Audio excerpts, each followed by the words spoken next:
Self. Unang-una sa lahat, bago tayo magtungo sa ngayon ako ay nagdadalagan, buklatin muna natin noong ako'y bata pa. Younger self.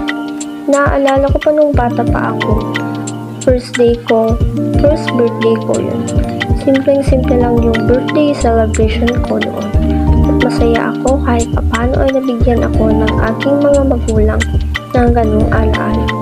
Noong ako naman ay nag-aaral sa kinder ay more on field trips kami noon. Uso pa noon mga ina. Pumupunta kami sa Baguio, Tagudpud at iba pa.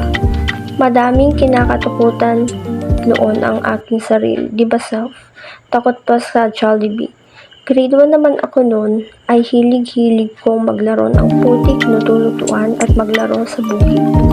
At saya-saya noon tapos kapag late ako umuwi, napapagalitan ako. At ang lahat ng mga aking alaala ay hindi ko makakalimutan.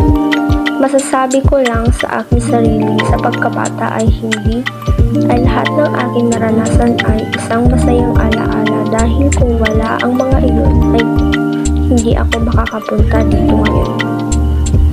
Ngayong nagdadalaga ako, alam naman natin lahat kapag nagdadalaga o nagbibinata ay madaming pagbabago ang iyong sarili o mga madaming problema dumating sa buhay.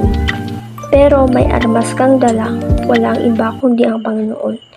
Mula noong dumikit ako sa Panginoong, nagtiwala at naniwala ng aking panalangin ay natupad. Kaya proud ako sa sarili ko, di ba self? Kaya ang mensahe ko lang sa sarili ko ay ang aking pagdadalaga ay tunguhin mo ang gusto mong tunguhin.